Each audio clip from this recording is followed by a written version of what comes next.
Oke. Nah, ini saya izin untuk record ya. Jadi teman-teman kalau ada yang pengen lihat ulang, nonton ulang bisa nanti di recordingnya. Siap. Nah, untuk itu saya akan mulai aja gitu ya. Langsung ke acara pertama kita hari ini yaitu membuka peluang monetisasi di game industri bersama siapa? Nah, ini yuk kita langsung sambut saja yang meriah dari Kak Restiawina Astari selaku CEO Agate Academy. Waktu dan tempat kami persilakan, Kak. Halo, masuk suara saya aman kah? Suaranya terdengar tapi kecil-kecil gitu ya. Tapi oke, Kak. Kecil ya? Mm-mm. Ya, aman kah? Aman-aman. Oke, ya udah. Nanti saya sedikit teriak mungkin ya. Oke, selamat siang gitu ya, menjelang sore gitu. Thank you buat teman-teman yang udah join hari ini. Perkenalkan saya Restia, CEO dari Agate Academy. Nah, hari ini emang ini sih ya, udah hawa-hawa long weekend gitu ya, kayak gitu ya. Cuman di sini teman-teman mau ngulangin waktu untuk belajar dan mungkin cari tahu lah ya tentang potensi ke depannya ya di industri game itu kayak gimana. Oke, saya akan sharing aja sedikit gitu ya gambaran terkait apakah gitu. Mungkin pertanyaan yang paling memantik di kalangan antusias gitu ya atau teman-teman yang baru mau masuk gitu, baru mau serius di industri game gitu. Apakah masih worth kerja di industri game? Kita bahas gitu ya. Nah, mungkin kebanyakan gitu ya orang yang pengen masuk ke industri game itu mulainya itu karena suka ya, karena suka bikin suka main namanya ya, suka main game kayak gitu. Nah, dan kelihatannya itu seru. Termasuk saya sendiri ya. Dulu suka saya kecil ya. Aku Iya, agak kecil sih. coba setup mic-nya ya kalau gitu ya. Mungkin ini salah settingan. Sebentar. Sekarang kedengaran lebih aman? Wah, ini lebih oke sih, Kak. Oke. Oke, kita lanjut. Sip. Nah, nah, oke. Jadi termasuk saya sendiri gitu ya, termasuk saya sendiri sebenarnya dulu pengen masuk industri game gitu ya, pengen bisa bikin game kayak gitu ya awalnya karena suka gitu ya dan kayak ya kelihatannya seru aja gitu ya bikin game kayak gitu. Apakah kerjaannya mungkin mirip-mirip kali ya sama main gitu ya dulu kan mikirnya gitu ya. Seru aja gitu bisa bikin game dengan kreativitas sendiri kayak gitu. Cuman akhir-akhir ini mungkin untuk banyak orang gitu ya, lu udah lebih realistis gitu ya. Muncul pertanyaan-pertanyaan gitu yang bikin galau. Pertama, bisa nggak sih hidup gitu ya di industri game, utamanya di industri game Indonesia. Terus ngeliat katanya akhir-akhir ini banyak gitu layoff terjadi di industri game eh, luar lokal juga. Terus katanya cross support nih di sini pemerintahnya gitu ya. Nah, kita bahas di sini. Oke, jadi kondisinya untuk industri game secara global gitu ya, walaupun tadi dibilang mungkin ada penurunan dan lain sebagainya kayak gitu. Sebenarnya industri game ini masih tetap tumbuh dan industri game ini adalah industri yang besar kayak gitu ya. Ini kayak ngomong kita bangsa yang besar ya. Aslinya memang besar gitu ya industri game itu sendiri gitu ya. Jadi kalau misalnya dikomparasi dengan industri movie atau industri musik gitu ya, itu adalah industri entertainment yang paling besar. Bahkan di compare dengan industri yang produksi dopamin itu ya, mana adalah rokok gitu ya. Nah, industri game itu udah mulai naik lah, mulai mau bersaing dengan industri tersebut gitu. Nah, dan selanjutnya itu generasi muda itu adalah generasi yang main game gitu ya, generasi gamers itu. Dan ini memang diprediksi ke depannya akan semakin besar lagi gitu ya industri games ini gitu ya. Karena generasi mudanya gamers itu ya, gamers sejak sejak lahir gitu. Sejak lahir ya, sejak kecil gitu ya. Sudah terbiasa untuk main game. Terus selain itu juga gitu ya, selain itu juga eh, Gen Z ini juga adalah gamers yang terbiasa untuk spending gitu ya. Ayo, siapa di sini yang suka gacha? Saya juga suka gacha ya. Itu. Next. Nah, walaupun memang tadi ya dibilang kok kayak banyak layoff gitu ya. Itu benar. Kenapa gitu?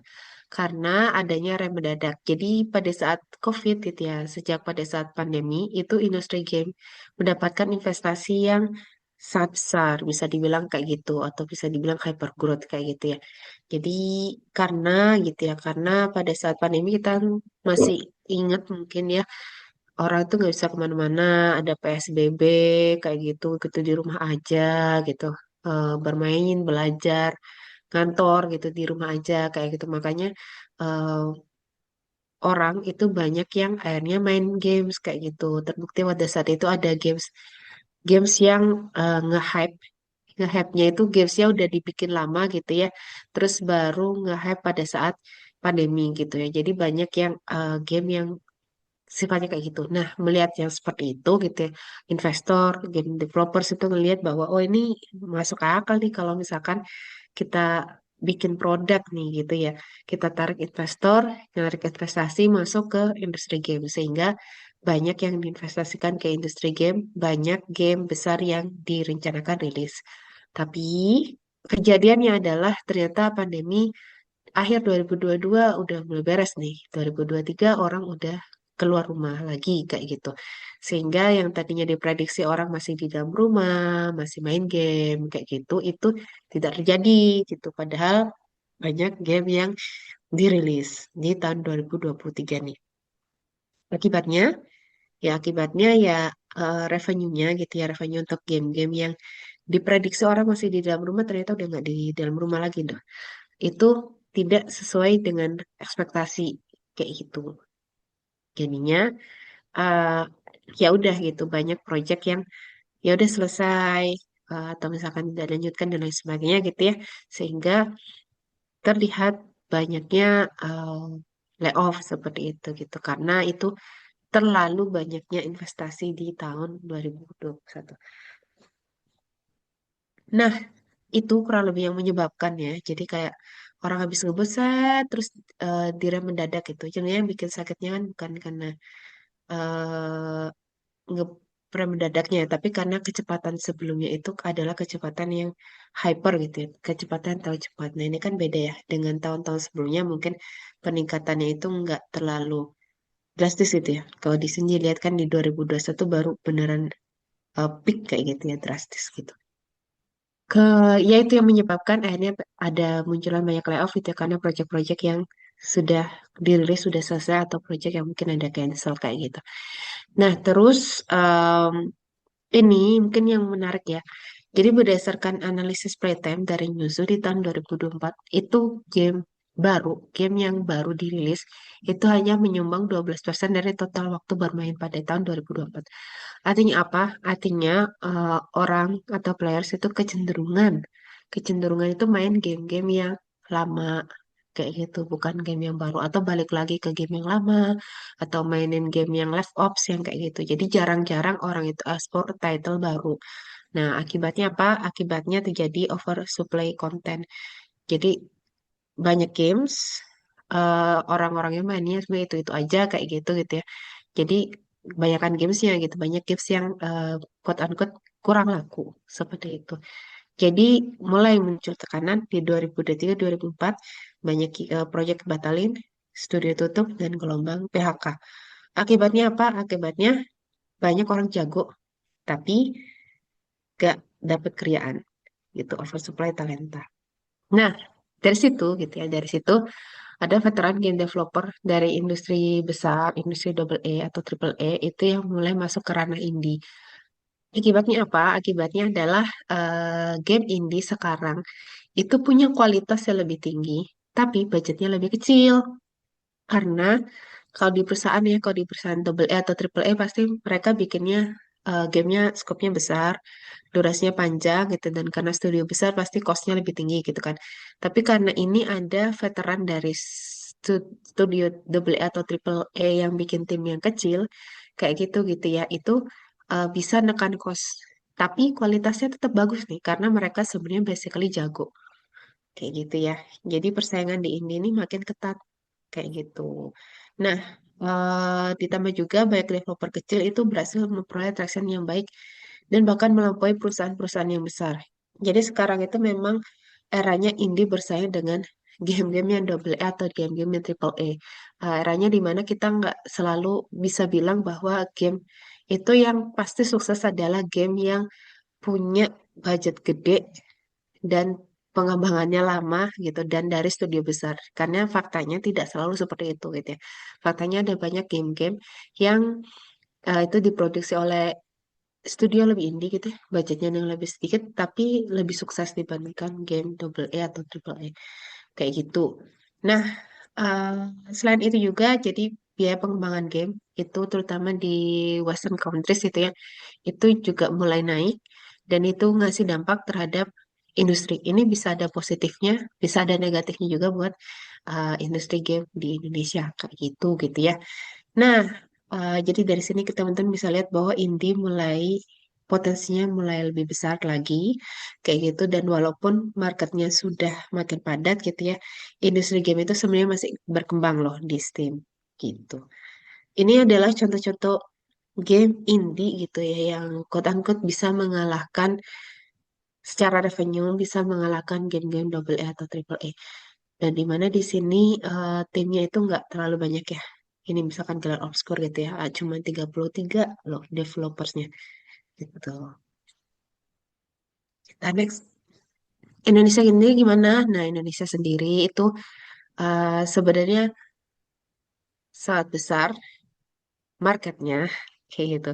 Sangat besar marketnya. Indonesia itu ada yang terbesar di Southeast Asia secara market seperti itu 1,9 billion US dollar.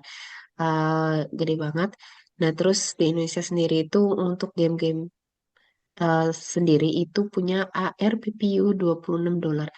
ARPPU itu artinya average revenue per paying user. Artinya tiap orang yang bayar, misalkan ya ada penghasilan sekian, dibagi jumlah orang yang bayar, itu adalah $26. Artinya ada gitu ya, orang yang melakukan pembelian dan ada juga whales gitu ya. Jadi ada pengeluaran yang orang yang mengeluarkan dengan sangat besar karena basically di Indonesia itu tidak semuanya bayar gitu ya. Banyak yang mainnya gratisan kayak gitu, tapi RPPU-nya bisa setinggi $26.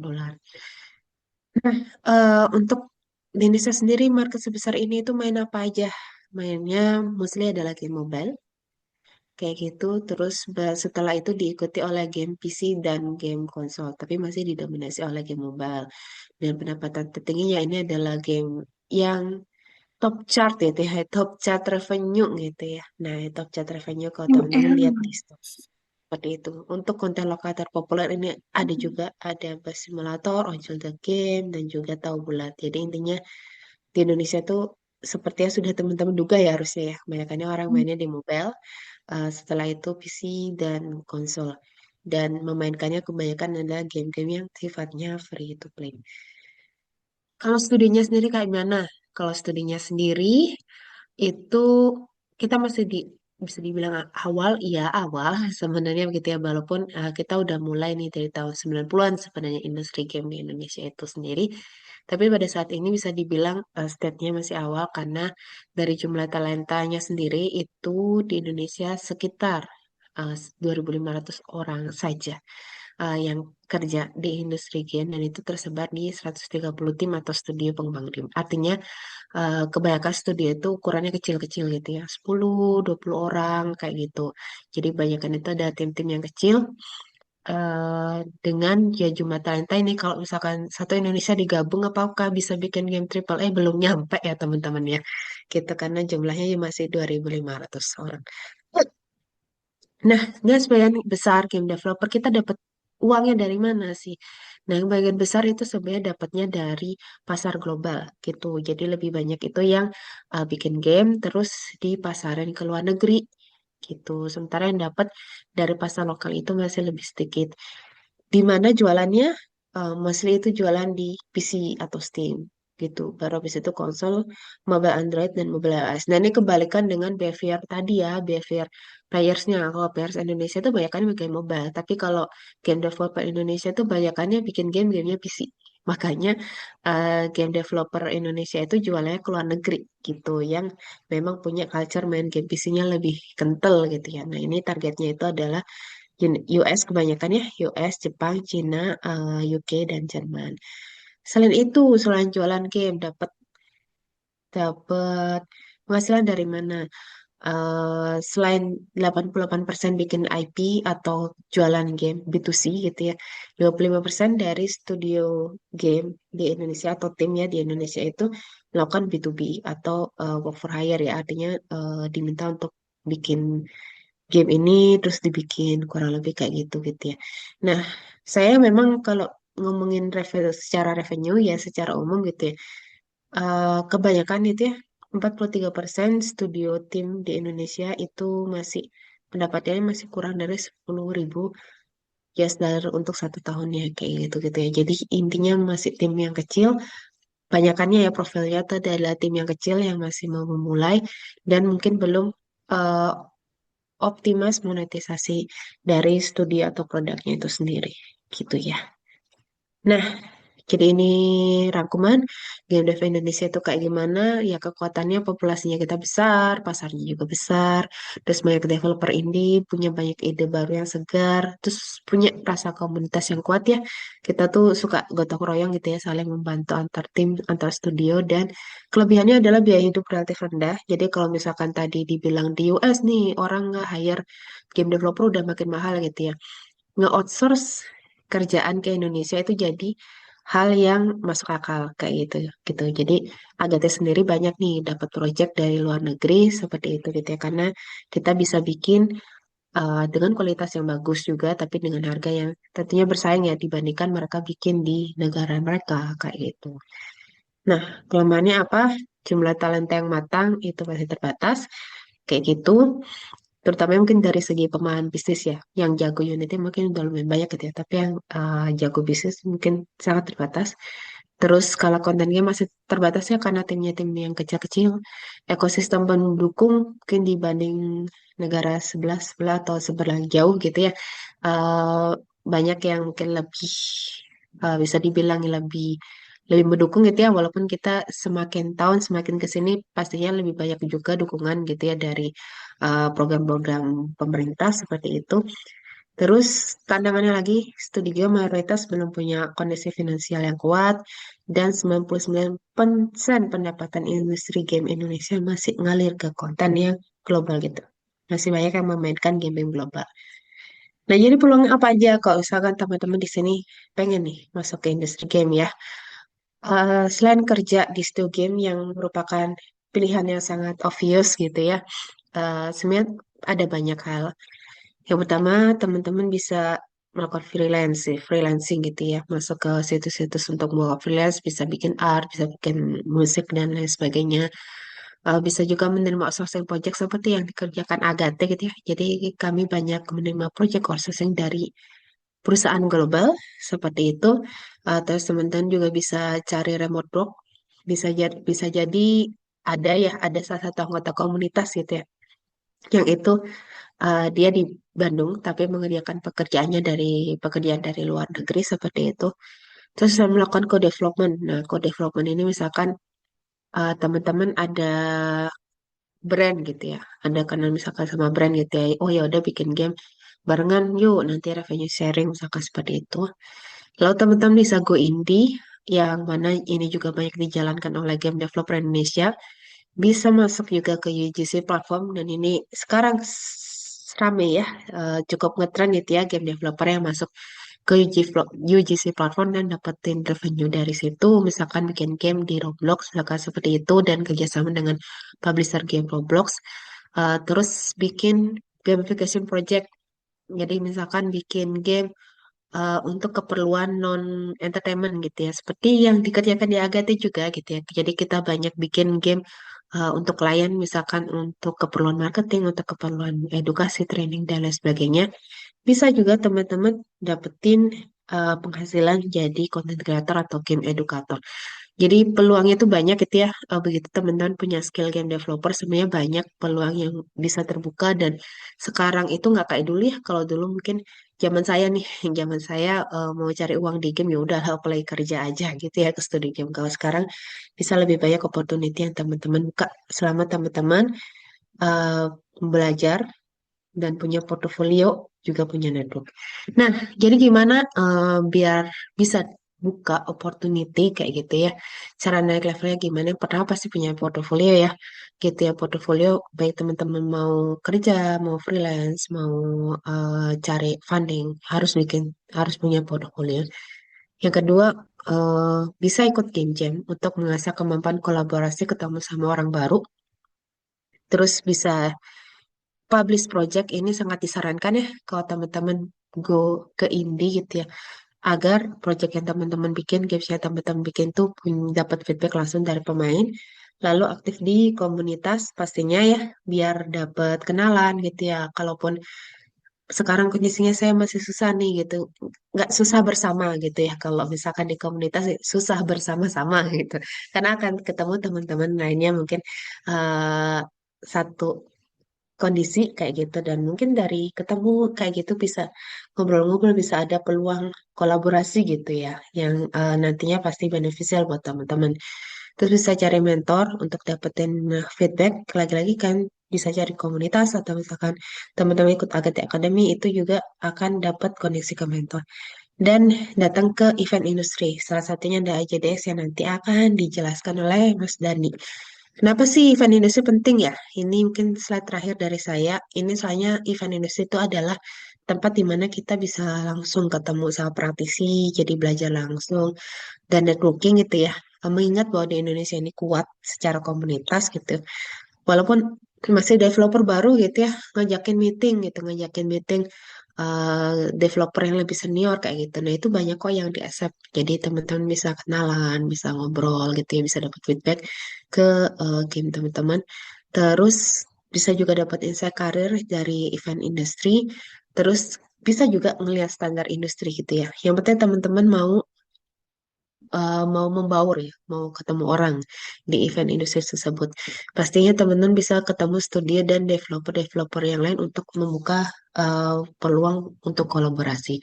Jadi memang seringnya gitu ya, titipan saya selalu untuk game developer itu ya, selain kalian ngembangin skill sendiri kayak gitu, itu penting untuk keluar gitu ya, keluar main gitu ya, main komunitas, main ke event kayak gitu supaya teman-teman punya peluang peluang macam-macam lah ya, peluang collab, peluang untuk dapat project, terus tahu bahwa oh ternyata ada yang kalau lowongan misalkan seperti itu gitu ya, dengan main kayak gitu. Jadi mainlah ke event industri, mainlah ke komunitas.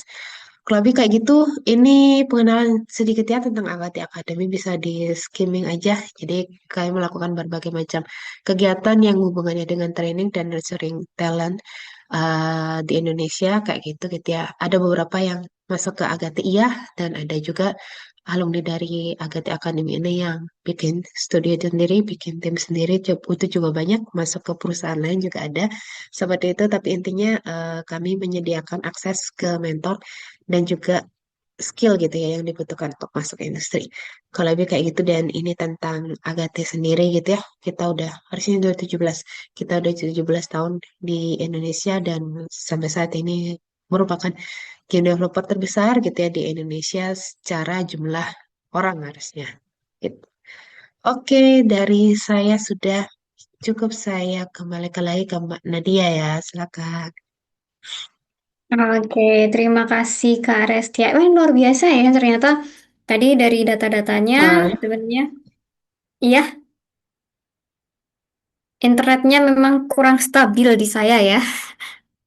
Oke, jadi tadi informasi dari Teh Restia luar biasa ya. Ternyata beberapa company di luar negeri gitu terjadi lonjakan di COVID. Terus habis itu, ya, melempem ya di 2024 dan 2025.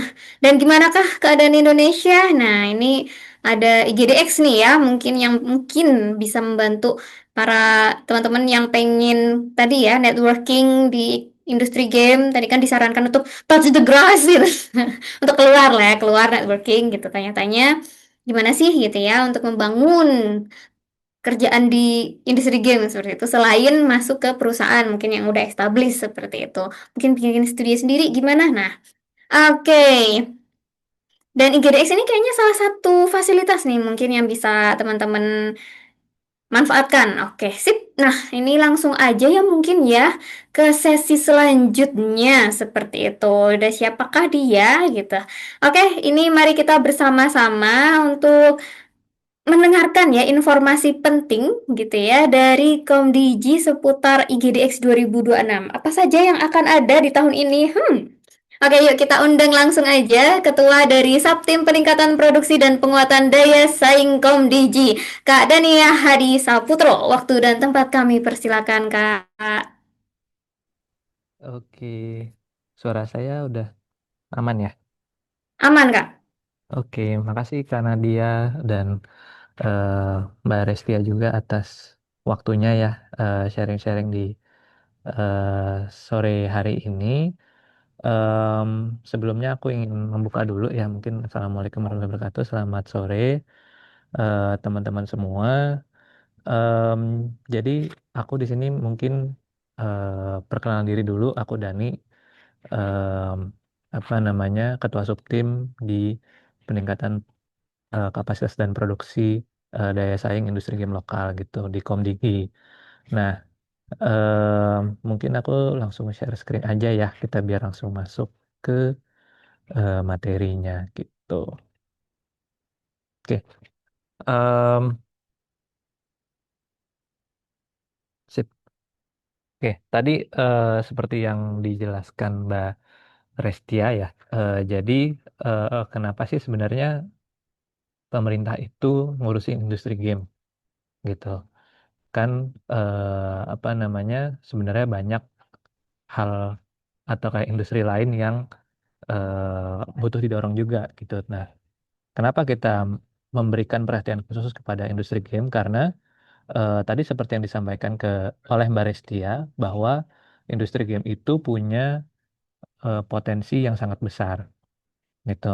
Saya dulu pernah baca, mungkin nggak tahu ya sekarang masih valid atau enggak, tapi eh, dari data yang saya baca itu industri game itu kalau di total gitu ya worldwide itu lebih besar daripada industri film dan industri musik kalau digabungin gitu. Jadi dua industri yang sangat besar itu kalau digabungin masih lebih besar industri game gitu.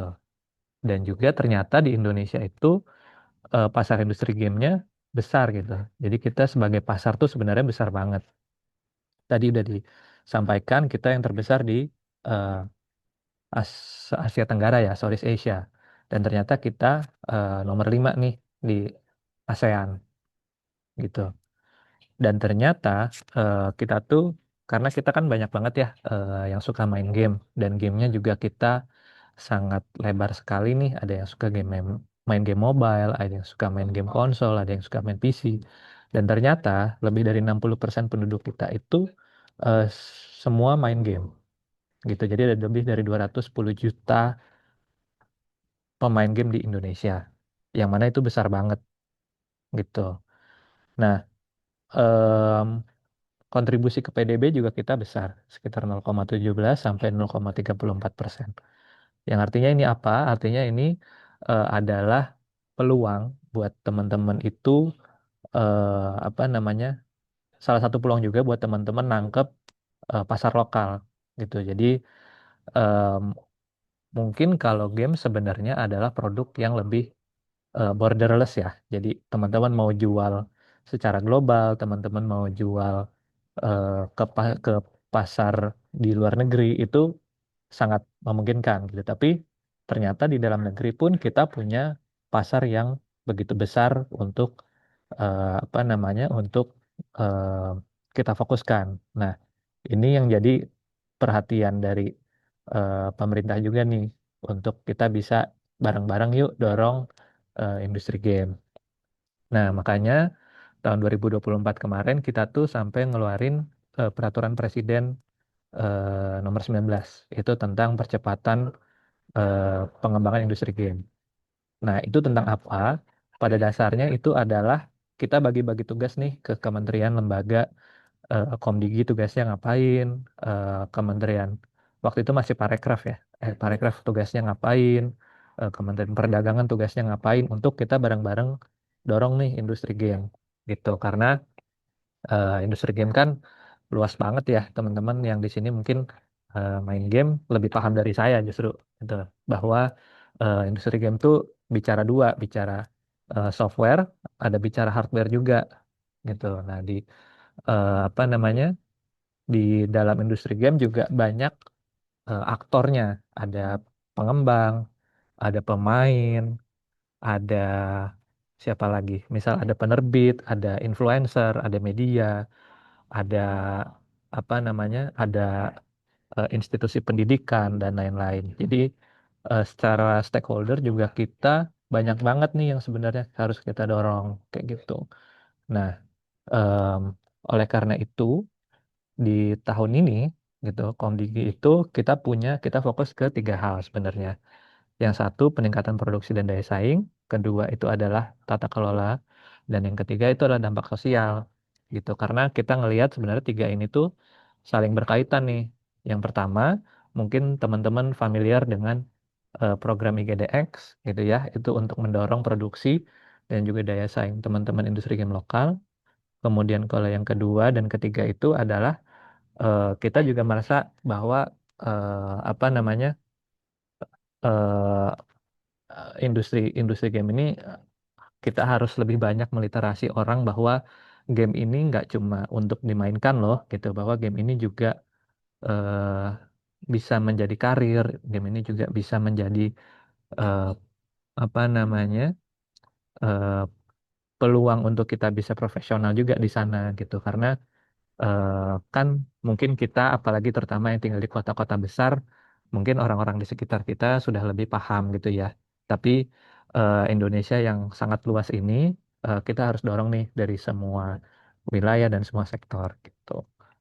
Nah, salah satu program flagship kita itu adalah IGDX yang mungkin teman-teman udah tahu nih gitu. IGDX ini kita selenggarakan dari 2019 sampai 2020 waktu itu karena COVID, jadi kita stop dulu.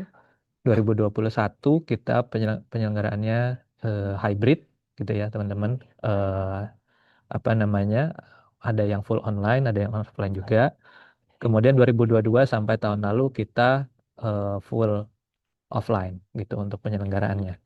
Nah, kita punya 5 program gitu untuk bantu nih teman-teman di industri karena teman-teman sebagai yang baru mau belajar, kemudian juga teman-teman yang mau terjun sebagai profesional, terus juga teman-teman studio game yang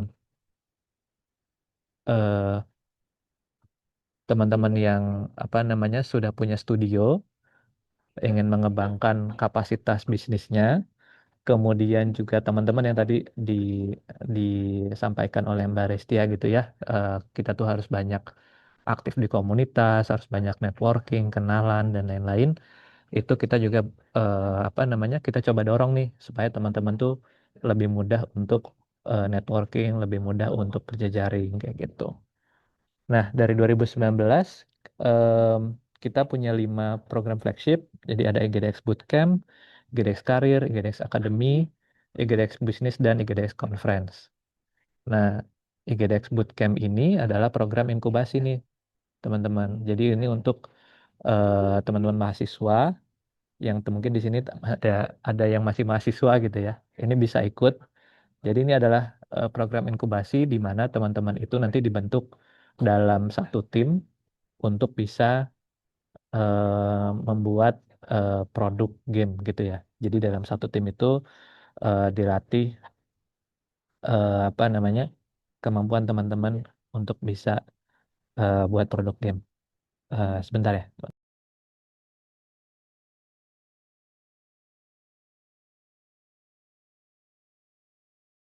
Oke, aku izin lanjut. Yang kedua adalah IGDS Karir.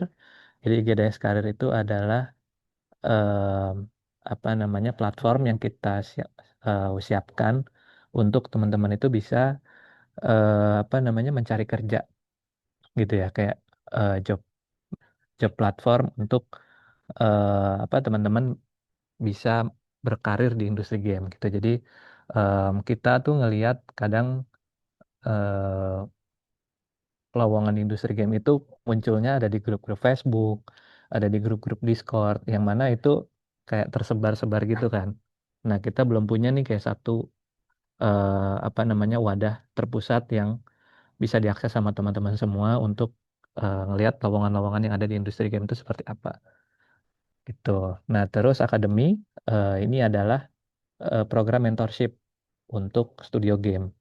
Nah, bedanya dengan bootcamp adalah kalau bootcamp itu em, pada dasarnya adalah belajar bikin game dalam bentuk tim gitu ya, supaya untuk memperkaya portofolio teman-teman tadi yang disampaikan juga sama Mbak Restia gitu ya. Jadi teman-teman tuh kalau bisa memperkaya portofolio dengan membuat produk, apa, nge-publish produk dan lain-lain. Kalau akademi itu lebih kepada teman-teman tuh belajar skill produk dan bisnis. Jadi gimana cara ngejual game, gimana cara apa namanya eh, pitching ke investor dan lain-lain, nyari pendanaan dan lain-lain. Itu kita belajar di IGDX Academy. Gimana caranya? Aku sama teman-temanku udah jadi studio nih Kak. Kita udah bikin produk, kita udah rilis, tapi aku kesulitan ngatur orang atau aku gimana ya supaya bikin gamenya tuh nggak banyak apa delay-delaynya supaya eh, production untuk buat gamenya tuh optimal seperti apa. Nah itu semua belajar di GDX Academy gitu. Nah terakhir adalah GDX Business and Conference nih yang selalu kita selenggarakan eh, dalam rangkaian dari tahun ke tahun. Jadi GDX Business itu adalah kegiatan business matchmaking ya. Business matchmaking itu apa? Business matchmaking itu adalah hmm, pada dasarnya pada dasarnya kayak mungkin kayak Tinder atau Bumble gitu ya.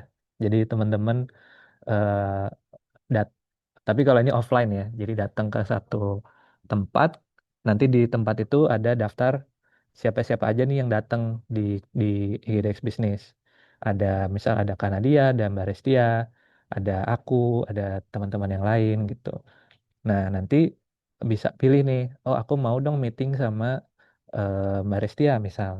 Aku mau bahas soal kolaborasi sama sama Agate Academy seperti apa. Aku mau meeting sama sama Dani nih gitu. Aku mau bahas misal peluang dengan Komdigi seperti apa. Nah, nanti akan di set tuh mau jam berapa di di lokasi mana kita meetingnya gitu. Jadi kayak setiap 30 menit itu kita bisa booking jadwal orang. Jadi kayak kita selama selama 2 hari itu kita full meeting sama orang. Di luar meeting juga kita ketemu sama orang di sekitar eh, tempat acara gitu ya. Kita ngobrol, kita kenalan dan lain-lain. Nah, dari sini harapan utamanya adalah dari kami sebagai Komdigi, syukur-syukur bisa ada yang dapat eh, deal gitu ya. Either itu misal ada yang dapat publishing atau gamenya dipublish apa namanya dapat kontrak kerjasama dengan eh, company apa atau kayak misal dapat peluang untuk co-development kayak gitu. Misal dengan studio teman-teman dengan studio yang lain co-development untuk membuat satu produk gitu atau eh, dapat klien outsourcing gitu ya. Tadi seperti yang disampaikan Baristia yang banyak peluang itu tadi gitu. Tapi seenggak-enggaknya teman-teman tuh bisa memperluas network gitu, bisa kenalan sama orang, bisa ketemu orang-orang yang tadinya teman-teman mungkin cuma kenal di misal dari Jakarta, cuma kenal teman-teman di Jakarta aja, bisa kenal sama ketemu sama teman-teman di Surabaya, di Bandung, berkumpul di satu tempat kenalan gitu. Nah, yang terakhir ini conference, ini sebenarnya adalah developer conference gitu. Jadi kayak seminar, tapi topik-topiknya adalah lebih kepada topik di seputar industri game. Jadi eh, apa namanya? Ada tren apa di industri game, kemudian eh, apa namanya? Ada teknologi baru apa di industri game. Nah, itu kita bahas di EGDX Conference ini. Ini dihadiri dari tahun ke tahun. Tahun lalu itu ada sekitar 3.500 peserta gitu ya dari 20 lebih negara yang berkumpul di di satu tempat gitu ya, untuk tadi untuk kenalan, untuk berjejaring dan lain-lain. Nah, ini boleh banget teman-teman nanti kalau tertarik untuk datang ke IGDX Business dan Conference di tahun ini gitu. Nah, mungkin ini cukup cepat aja ya. Ini penjelasan setiap program. Tadi sedikit banyak sudah aku sampaikan. Jadi yang pertama adalah IGDX Bootcamp, itu adalah inkubasi untuk mahasiswa. Tujuannya adalah untuk memperkaya portofolionya teman-teman nih, gitu. Jadi em, apa namanya? Ketika teman-teman masuk ke industri game, either teman-teman mau bikin studio sendiri gitu ya, ngelanjutin apa yang sudah dibuat di IGDX Bootcamp, atau teman-teman mau diserap sebagai talenta ke industri itu setidaknya teman-teman udah punya portofolio gitu. Ini programnya sekitar 5 bulan online. Em, Saat ini lagi dibuka pendaftarannya gitu ya, teman-teman pantengin aja sosmednya GDX. Eh, ada informasi-informasi di sana. Kemudian nanti di akhir akan ada showcase. Nah, showcase ini adalah jadi teman-teman tuh presentasi apa yang sudah teman-teman buat gitu. Jadi prototipenya dipresentasikan apa namanya untuk melatih teman-teman tadi bisa pitching, bisa terbiasa presentasi ke investor, ke partner dan lain-lain gitu. Nah, tahun 2024 lalu kita sama disupport sama salah satu partner dan tahun ini juga kita ada partner lain yang kita apa namanya gandeng untuk menyelenggarakan IGDX Bootcamp karena kami sendiri dari Komdigi kan aku nggak ngerti apa-apa ya soal teknis cara pengembangan game dan lain-lain. Jadi kita selalu kolaborasi sama industri, kita kolaborasi untuk sebagai penyelenggara, sebagai mentor dan lain-lain gitu. Nah, tahun 2024 kita ke 10 kampus. Tahun ini kita ke 4 kampus yang kemarin kita eh, apa namanya? Lakukan roadshow. Kemudian kemarin banget kita baru ada virtual roadshow ke 10 kampus gitu ya. Dan apa namanya? Ya, pembukaannya masih pendaftarannya masih dibuka sampai akhir minggu ini. Jadi teman-teman kalau ada yang berminat dan masih mahasiswa gitu ya, boleh mendaftar baik secara individu maupun sebagai tim gitu. Yang kedua adalah GDX Academy. Em, Tadi ini adalah untuk teman-teman yang sudah dalam bentuk studio gitu ya, sudah punya produk, sudah punya portofolio, pengen level up lagi, pengen belajar lebih lanjut lagi gimana cara em, tadi marketing, publishing, kemudian technical, cara ngurus orang, kemudian legal, finance, dan lain-lain itu bisa belajar di GTX Academy. Em, Ya, ini hasilnya sampai dengan saat ini ada 60 game yang berhasil dirilis oleh alumni GTX Academy gitu. Dan juga seringnya pasca acara para peserta itu masih suka ngobrol sama mentor-mentornya gitu. Jadi apa namanya? Koneksinya masih terjalin gitu ya, masih berkepanjangan gitu. Itu yang menariknya sih. Jadi teman-teman punya network langsung dengan mentornya, biasanya dari mentornya nanti di refer ke mana, dikenalin lagi ke siapa, kayak gitu-gitu. Nah, ini partisipannya sampai dengan 2024 kemarin, em, sorry 2025 kemarin. Kalau tahun lalu kita nggak menyelenggarakan IGDX Bootcamp gitu ya, tapi tahun ini akan ada lagi. Em, Untuk IGDX Academy ini kita bagi menjadi 2 level, ada level intermediate dan level advance.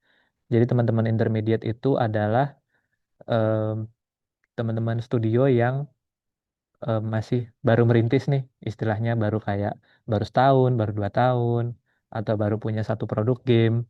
Itu kita pas kita pasangin dengan mentor-mentor lokal gitu. Jadi salah satunya adalah waktu 2021 atau 22 kalau nggak salah itu ada Kak Shini gitu sebagai mentor.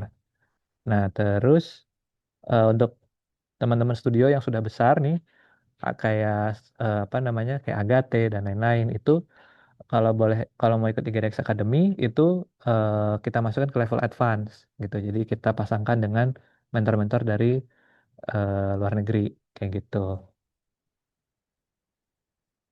Nah, selanjutnya IGDX Karir. Jadi tadi selain platform gitu ya, selain platform kayak LinkedIn-nya gitu, kita juga aktif ke kampus-kampus untuk seminar karir gitu. Jadi kayak gimana sih bekerja di industri game, apa sih perbedaan ekspektasi dan realitanya. Karena kan mungkin ada yang, oh aku pengen kerja di industri game, aku pengen bikin game triple A, aku pengen bikin game selevel apa game-gamenya apa game Genshin Impact dan lain-lain. Nah, apa namanya ekspektasi seperti itu perbandingannya gimana dengan realitanya itu kita bahas biasanya di seminar karirnya Inggris Karir. Kemudian, oke itu. Nah, sekarang masuk ke Inggris 2026 nih. Jadi di tahun ini akan ada apa aja gitu ya. Yang pertama, Inggris Bootcamp. Kita akan jalan lagi. Tahun ini targetnya kita akan ada 20 tim yang terdiri dari 100 mahasiswa gitu ya. Jadi satu tim itu sekitar 5 orang. Em, Tadi teman-teman bisa mendaftar sebagai individu. Nanti kita akan bentuk kelompok gitu ya.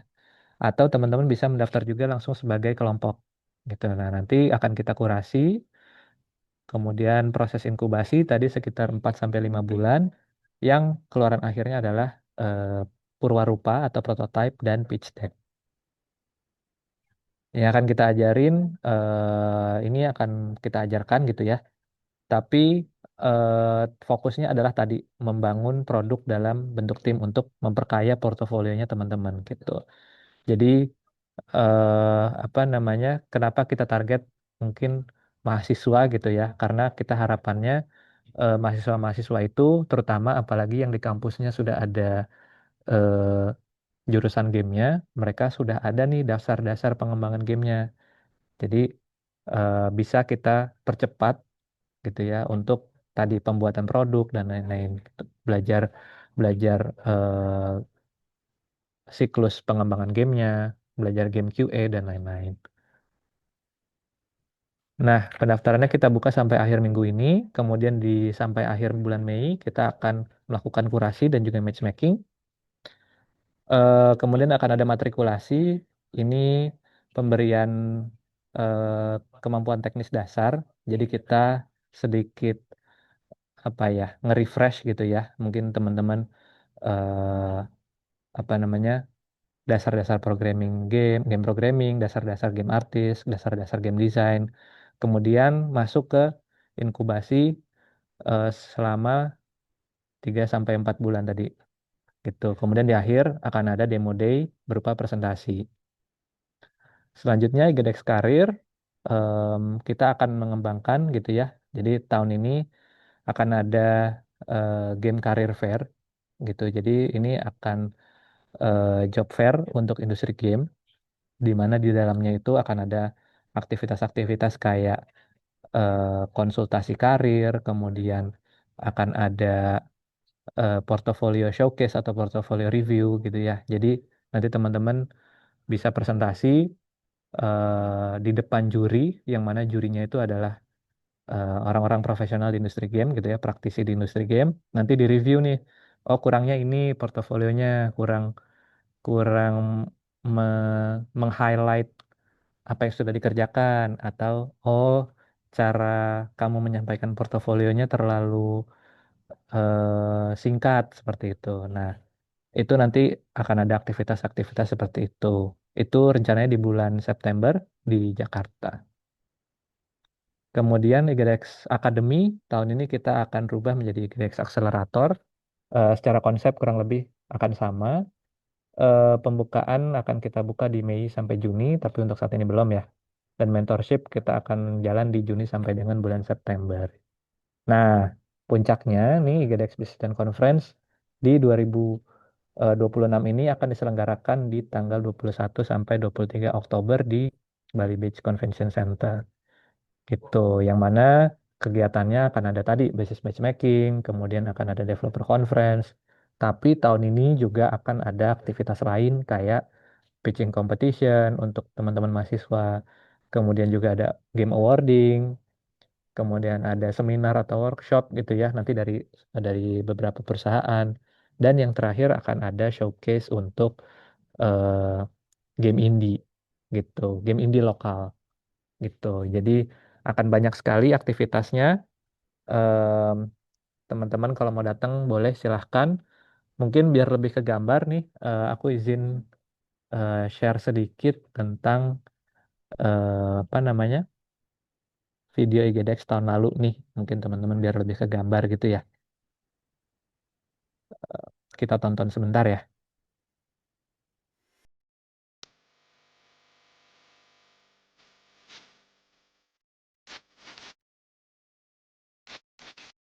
Greetings, Alberto. Good morning, ladies and gentlemen, and a very warm welcome to each and everyone in this beautiful morning. And we would like to give you a warm welcome to our event this morning. Welcome to the Indonesia Game Developer Exchange IGDX Business and Conference 2025.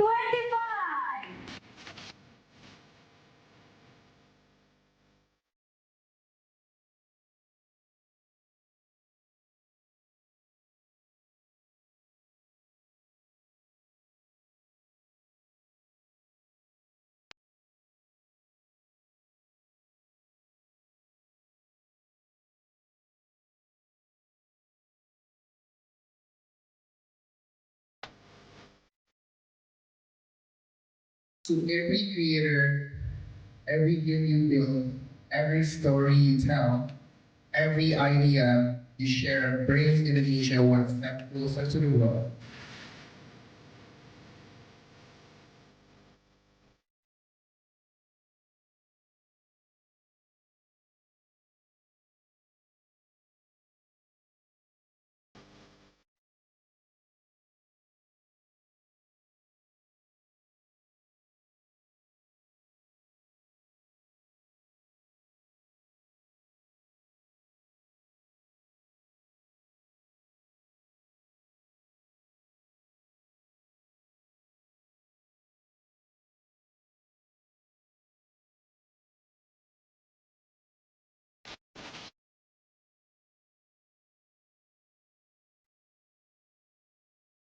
We are affirming a shared conviction that Indonesia and Southeast Asia are emerging as a new center of global creative and political innovation in the world.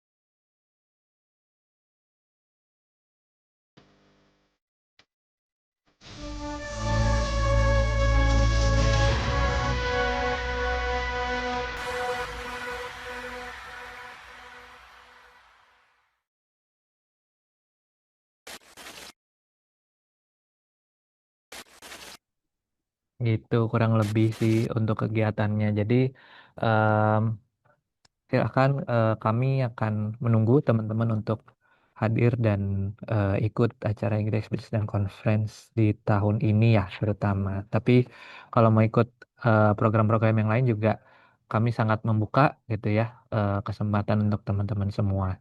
Gitu. Itu aja mungkin kalau dari saya pemaparannya Kak Nadia. Saya kembalikan ke Kak Nadia. Terima kasih banyak. Terima kasih juga Kak Dani buat infonya ya. IGDX tahun ini tuh ada apa aja seperti itu. Dan sepertinya masih ada kesamaan ya dengan tahun-tahun sebelumnya seperti itu.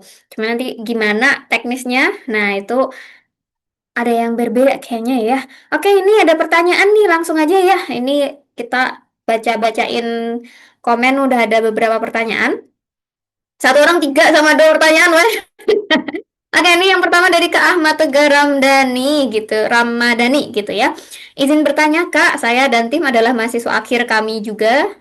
Oh, mahasiswa akhir. Kami juga lulusan IGDX Bootcamp 2024 dan hingga saat ini masih jadi tim kayak gitu ya dan pengen jadi studio yang formal gitu ya. Cuman untuk saat ini belum ada legalitasnya gitu. Nah, pertanyaannya ini apakah mereka bisa ikutan IGDX Academy atau mereka better ikut bootcamp lagi? Itu yang pertanyaan pertama ya. Soalnya mungkin di IGDX Academy ada persyaratan legalitas ya, Kak Dani ya. Oke oke. Jadi nanti gimana ini saran dari Kak Dani seperti itu. Next yang pertanyaan nomor dua, ini apakah bisa untuk studio baru ikut IGDX bisnis tanpa ikut IGDX Academy? Oke, dan ini yang pertanyaan ketiga, saat ini kami masih tahap awal untuk memutuskan serius menjadi sebuah studio game. Adakah saran untuk kami? Oke, silakan mungkin untuk yang pertanyaan satu dan dua bisa untuk Kak Dani ya. Nah, ini yang pertanyaan ketiga boleh nih dari Kak Restia nanti bantu jawab ya. Oke, sip. Silakan Kak Dani. Baik, makasih Kak.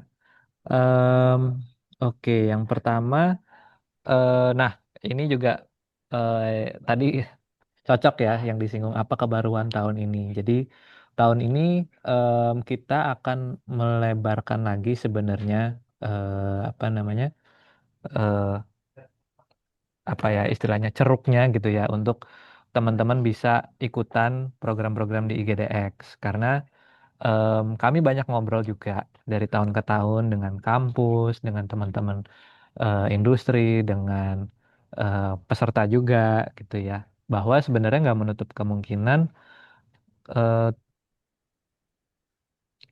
kemungkinan yang ikut bootcamp itu atau yang baru terbentuk atau yang baru lulus masih mahasiswa gitu untuk dapat deals juga gitu. Jadi kayak terbukti di beberapa event itu ternyata justru studio-studio baru tuh yang banyak dapat deal, yang dapat publishing, kemudian dapat project dan lain-lain. Nah, makanya dari situ sebenarnya kita assess nih, kita kaji ulang dan tahun ini mungkin IGDX Accelerator akan melebarkan lagi sayapnya untuk mengakomodir teman-teman yang baru-baru juga nih gitu. Jadi apa namanya tahun ini terbuka sih untuk yang belum ada legalitas gitu. Jadi kami lebih akan fokus kepada tujuan dan komitmennya teman-teman ikut programnya dibandingkan apa namanya persyaratan legalitasnya itu sendiri. Kemudian yang kedua, apakah bisa ikut IGDX Business tanpa ikut IGDX Academy? Bisa banget gitu. Jadi sama juga concernnya adalah eh, apa namanya ternyata ada loh kemungkinan untuk studio baru bahkan eh, belum bentuk studio gitu ya masih dalam bentuk tim ternyata udah dapat project nih gitu dia ngerjain apa atau apa nah itu kita belajar dari situ jadi EGDX Business juga tahun ini kita akan lebih bukan fleksibel ya mungkin melebarkan lagi sayapnya atau ceruknya untuk bisa menampung teman-teman yang emang beneran serius mau eh, terjun ke industri game gitu. Itu sih Kak Nadia. Oke, terima kasih. Berarti sebenarnya masih bisa ya teman-teman ikutan yang akademi. Nanti eh, dilebarkan lagi kesempatannya buat teman-teman. Dan juga kalau pengen ikutan bisnis, langsung aja join. Oke, sip. Thank you, Kak. Dani atas penjelasannya. Next yang nomor tiga. Iya, nomor tiga, Kak. Restia gimana nih? Ada saran nggak buat Kak Tegar nih? Oke, masukan ya, sorry. Mhm. Nah, pertanyaannya kalau masih awal untuk memutuskan serius menjadi sebuah studio game, ada kesan untuk kamu? Pastiin ini dulu sih cari bisnis model gitu ya. Jadi, memikirkan kalian akan mendapatkan penghasilan dari mana. Mungkin yang paling terpenting itu gitu ya. Terus, ya setelah itu nanti mungkin kalian bisa explore gitu ya. Explore kalau misalkan memang mulai bisa monetisasi gitu ya. Mungkin bisa mulai mikirin terkait legalitasnya seperti itu gitu ya. Pernah dibahas di webinar yang sebelumnya gitu ya tentang legalitas studio baru nanti bisa ditonton lagi ya di YouTube ya rencananya gitu. Ya pastiin kalau mau serius cari dulu gimana cara kalian mendapatkan revenue-nya dulu itu sih terpenting. Oke, siap. Terima kasih, Teh Restia. Jadi belajar tentang bisnis, dah gimana cari revenue, teman-teman. Oke, semangat, Kak Tegar, untuk jawabannya. Untuk pertanyaannya. Oke, next ini dari Kak Husni kayaknya raise hand nih, semangat sekali. Oke, silakan Kak Husni kalau mau open mic silakan, mangga. Nah, baik, Bismillahirrahmanirrahim. Assalamualaikum warahmatullahi taala wabarakatuh. Waalaikumsalam warahmatullahi wabarakatuh. Selamat sore, Kak. Pertama, sebelum ke pertanyaannya, izinkan saya untuk memperkenalkan diri singkat terlebih dahulu. Nama saya Muhammad Husni Hidayatullah. Saya merupakan mahasiswa Sistem Informasi dari kampus swasta di Jawa Barat yang kebetulan memiliki minat yang cukup tinggi di bidang game, namun memiliki pengetahuan yang cukup dikatakan kurang di bidang pengembangan game gitu. Nah, karena minat saya ini, karena saya juga mahasiswa di tingkat menengah gitu ya, semester tingkat tiga akhir gitu ya kan, sedang memutuskan jenjangnya gimana gimana, saya mulai mengikuti banyak aktivitas gitu, aktivitas game, mulai dari mengikuti Agate yang kebetulan mengadakan intensif dan lainnya. Nah, kira-kira dari kakak-kakak sekalian, adakah saran yang bisa saya lakukan gitu ya kan untuk ikut terjun dari titik awal pengembangan game, bahkan bukan dari pihak pengembangnya, bisa aja dimulai dari tahap marketingnya, atau justru di project manajemennya, atau justru di bagian quality testingnya. Atau mungkin justru untuk melalui tahap-tahap itu saya harus perlu belajar mengembangkan game dari awal, seperti belajar codingan, belajar mendesain, atau semacamnya. Itu menurut kakak saran step-stepnya itu seperti apa? Terima kasih. Oke, terima kasih Kak Husni ya. Ini masih mahasiswa tapi pengen terjun di game industri. Tapi untuk secara garis besar nih pertanyaannya tuh dimulai dari mana sih belajarnya kayak gitu ya? Oke, mungkin pertama boleh dari Teh Restia dulu ya. Teh Restia gimana nih kalau pengen terjun pertama gitu ya? Mm-mm. Oh, oke, mungkin sebelum beneran terjun, kamu harus cari dulu sebenarnya kamu pengen ngapain ya. Apakah pengen bikin game sebagai hobi atau pengen masuk ke industri sebagai profesional? Dan kalau pengen masuk sebagai profesional, pengen jadi apa? Misalkan ya ketertarikan kamu gitu lah. Tadi kan kamu sempat nyebut marketingnya atau QA-nya atau kayak gimana gitu. Nah, eksplorasi dulu aja kamu suka dan kira-kira cocoknya itu di mana. Nah, itu eksplorasi dulu gitu. Apakah kamu suka coding atau suka gambar atau misalkan suka testing, kamu orangnya teliti atau kamu suka jualan. Nah, itu cari tahu dulu.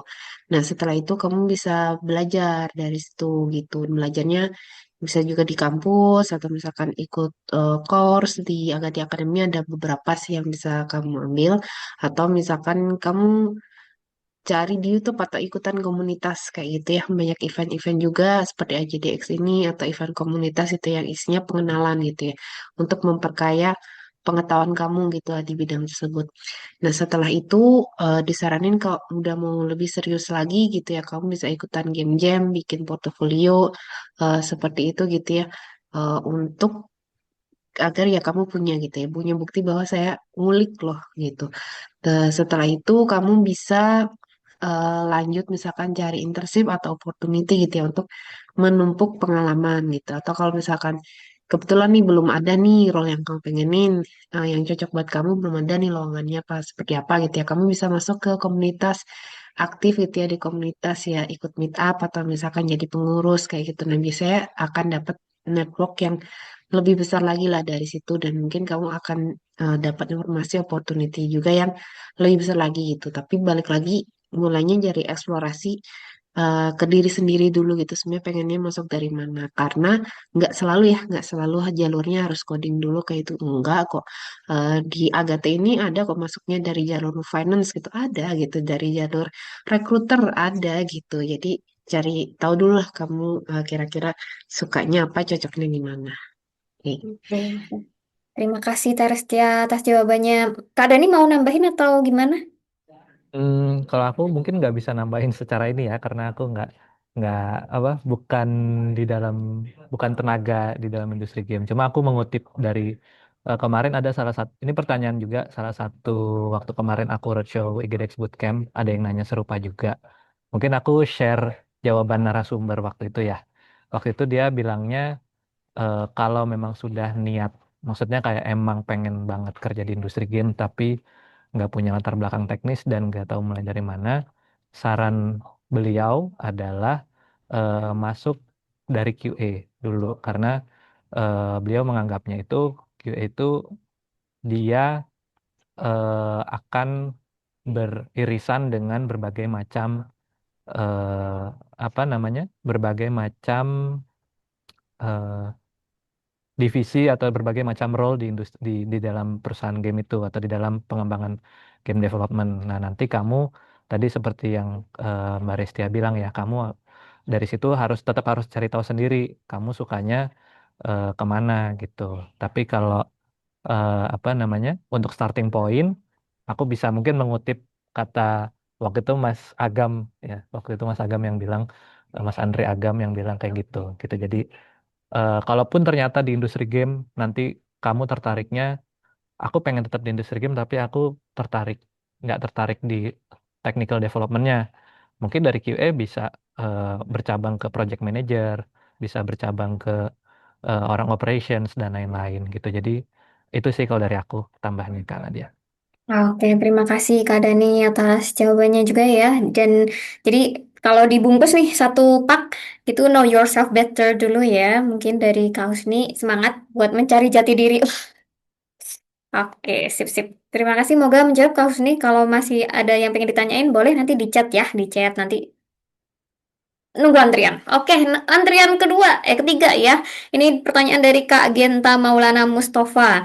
Saya tertarik berkarir sebagai pengembang game kayak gitu ya. Namun fokusnya di educational game untuk sekolah-sekolah gitu ya, based assessment seperti itu. Nah, seperti yang pernah dibahas oleh Level Up Agate, ini pertanyaan pertama, apakah peluang karirnya ada, apalagi jika dibandingkan dengan game yang untuk entertainment? Untuk yang pertanyaan kedua, apakah di IGDX atau Komdigi juga ada fokus ke game yang sifatnya educational tadi, misal pelatihan yang spesifik ke sana? Oke, ini yang pertanyaan pertama untuk Kak Restia ya. Silahkan Kak Restia, gimana kira-kira Oke, untuk ini ya, jadi pengembang game tapi di ranah serious games gitu gamification? atau Ya, gamification gitu. Mungkin aku ya secara potensi pasti potensial seperti itu gitu ya. Terutama mungkin tidak banyak pemainnya gitu di Indonesia, terutama pemain yang besar itu mungkin sedikit kayak gitu. Tapi bukan berarti nggak ada challenge-nya. Gini, jadi bedanya antara kamu bikin game entertainment sama kamu bikin game untuk keperluan yang lebih serius gitu ya, serious game non entertainment gitu ya, ada beberapa hal. Yang pertama, kalau kamu bikin game untuk entertainment itu kan kamu harus fokus ke pemainnya gitu ya, yang mana biasanya rata-rata game developers itu adalah gamers, jadi udah punya taste yang lumayan lah ya kalau misalkan mau bikin game untuk keperluan entertainment. Sementara kalau bikin game untuk keperluan yang lain gitu ya, kamu selain harus bisa bikin produk yang bagus gitu ya, juga harus punya skill yang dinamakan business development kayak gitu. Sebenarnya bikin game entertainment juga ya, tapi beda beda inilah ya. Kalau entertainment mungkin jualannya lebih ke pemain kayak gitu ya, business developmentnya ke publisher gitu ya, yang sama-sama ngomong bahasanya itu adalah bahasa game. Nyambung lah kalau kamu ngomong core loop, nyambung. Udah tahu nih si untuk yang kamu ajak ngomong gitu ya, konup itu apa, kayak gitu ya. Misal ngobrol sama publisher gitu, udah ngerti. Tapi begitu kamu masuk ke ranah bisnis yang non entertainment gitu ya, bisa jadi mereka orang-orangnya tuh nggak terlalu ngerti dan nggak peduli juga gitu. Konup apaan gitu. Yang penting KPI bisnis saya bisa tercapai gitu. Makanya kalau misalkan mau masuk ke situ, pastiin kamu cukup ngerti gitu ya istilah-istilah bisnis, ngerti goals bisnis gitu ya. Kalau kerana edukasi ya berarti kamu tahu istilah-istilah yang dipakai di bidang edukasi gitu ya. Dan punya skill gitu ya untuk ngomong dengan orang yang mungkin bisa jadi awam banget terkait game dan punya kemampuan buat mengedukasi bahwa ini loh, ini bisa loh game itu dipakai untuk memenuhi kebutuhan non entertainment kayak gitu. Dan ya itu bisa bisa banget untuk dilatih kayak gitu ya, asalkan ya asalkan kamu mau gitu kan, dan kamu tahu dan kamu selalu punya bisa menghargai lawan bicara kamu kayak gitu. Jadi bedanya mungkin di situ ya. Ya potensinya jelas ada, skill setnya cukup berbeda gitu ya. Jadi kalau mau serius di situ, ya kamu perlu asah bagian-bagian lain lah ya gitu. Gitu. Oke, terima kasih Kak Resti atas jawabannya luar biasa ya. Padat, singkat, lengkap gitu ya. Paket lengkap. Next ini pertanyaan kedua, silahkan dari Kak Dani. Kalau mau jawab, mangga. Yang dari Komdiji nih. Oke, siap. Em, untuk fokus ke game educational, Mm-mm. sebenarnya nggak yang terlalu fokus sih. Cuma salah satu vertikal yang kita atau salah satu genre yang kita ambil untuk IGDX Bootcamp tahun ini adalah develop game educational gitu. Jadi em, kalau mau coba ke sana boleh gitu. Oke, siap-siap. Mm, Berarti sebenarnya tidak tidak ada khusus ya Kak ya untuk mm-mm. educational kayak gitu. Cuman kalau mau fokusnya ke educational bisa digali dari teman-teman studionya sendiri ya. Ya, Oke, siap. Terima kasih Kak Dani atas jawabannya. Terima kasih Kak Restia juga. Semoga terjawab ya dari Kak Ginta gitu. Oke, next ini ada pertanyaan lagi dari Kak Garibaldi. Pertanyaannya, saya baru lulus ini 5 bulan yang lalu. Gimana dan bagian mana dari IGDX yang bisa saya ikuti seperti itu? Mungkin dari Kak Dani bisa bantu jawab. oke. Kalau habis lulus, Ya, sorry tadi mic-nya bermasalah. Oke, kalau habis lulus lebih cocok mungkin IGDX Karir ya. Jadi Hmm. IGDX Karir itu em, apa namanya? Tadi pada dasarnya dia adalah job platform gitu ya. Jadi kalau mau nyari-nyari lowongan di sana bisa juga.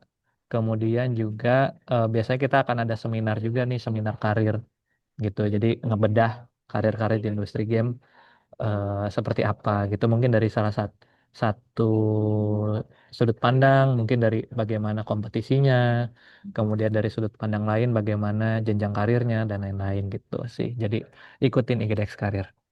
Oke, terima kasih Kak Dani. Ikuti IGDX Karir. Mm. Langsung gitu ya. Oke, moga menjawab dari Kak Garibaldi. Next ini dari Kak Jason Philip. Pertanyaannya, izin bertanya Kak Nadia mungkin ya.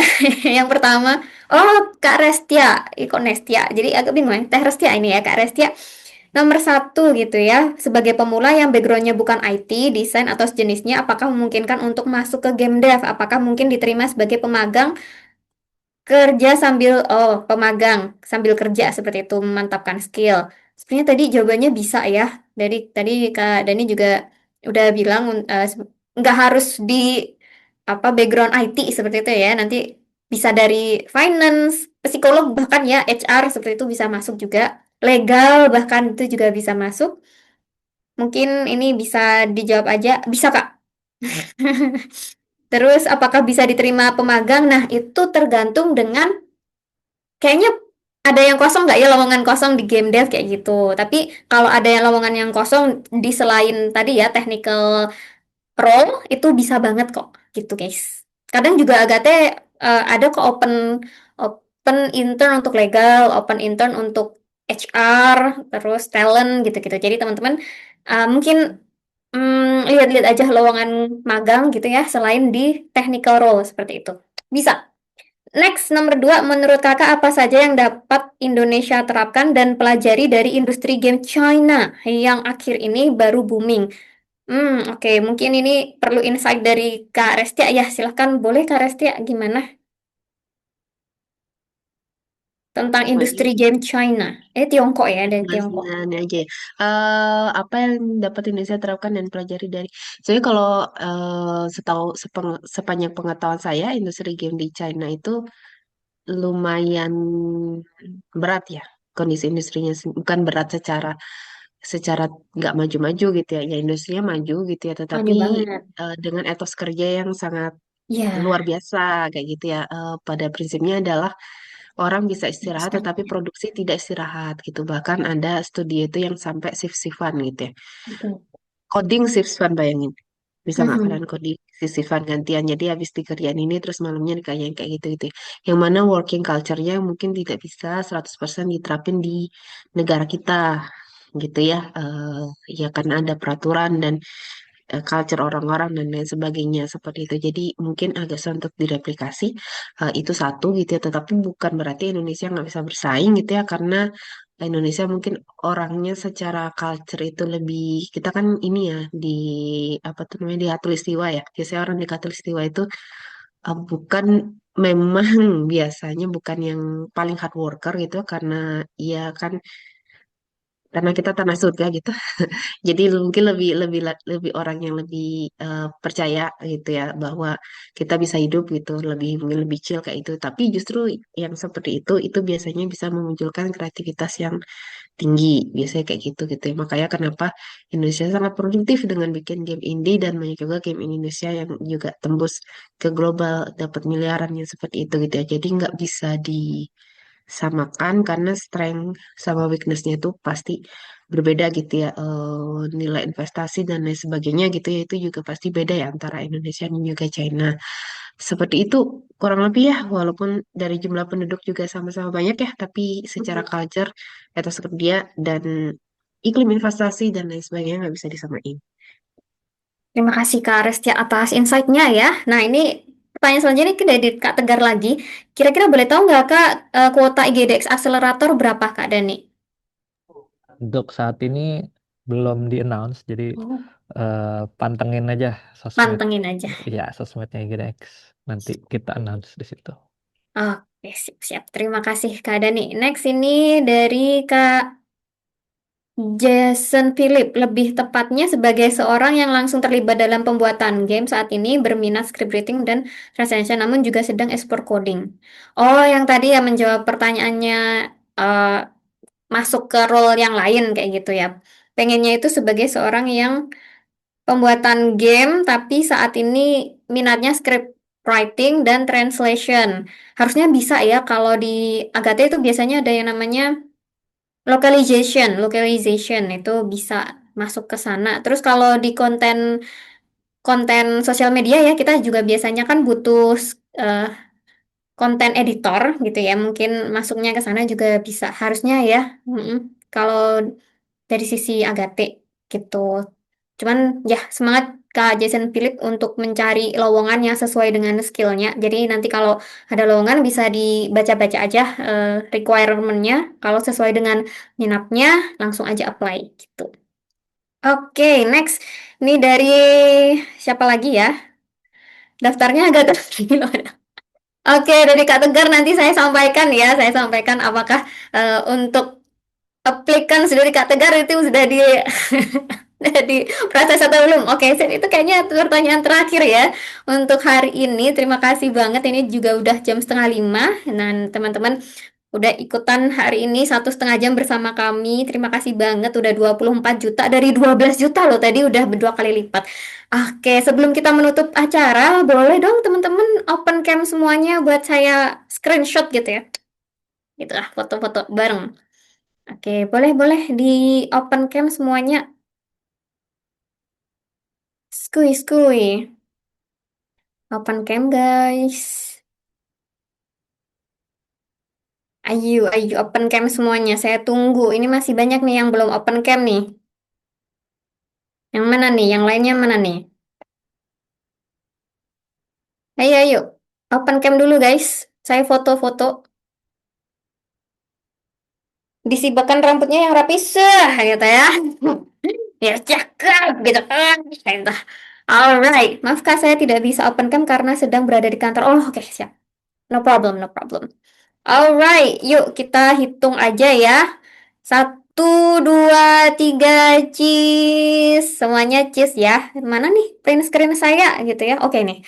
Cheese. Oke, itu satu. Biasanya tiga, guys. Soalnya nggak afdol kalau tidak ganjil gitu ya. Sekali lagi, sekali lagi. 1, 2, 3. Cheese. Oke. Sekali lagi ya, guys ya. Jangan jangan tutup camnya dulu ya. Sekali lagi. 3, 2, 1. Cheese. Oke, terima kasih teman-teman. Udah open cam. Ih, nih pada ganteng-ganteng, cantik-cantik ya. Terima kasih semuanya.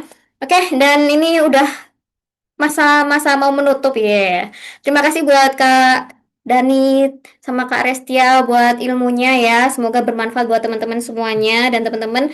Terima kasih banyak atas waktunya. Ini weekend, long weekend ya. Nanti silakan kalau pengen cabut langsung keluar boleh banget keluar kota. Oke, dari saya mohon maaf ya sebagai MC.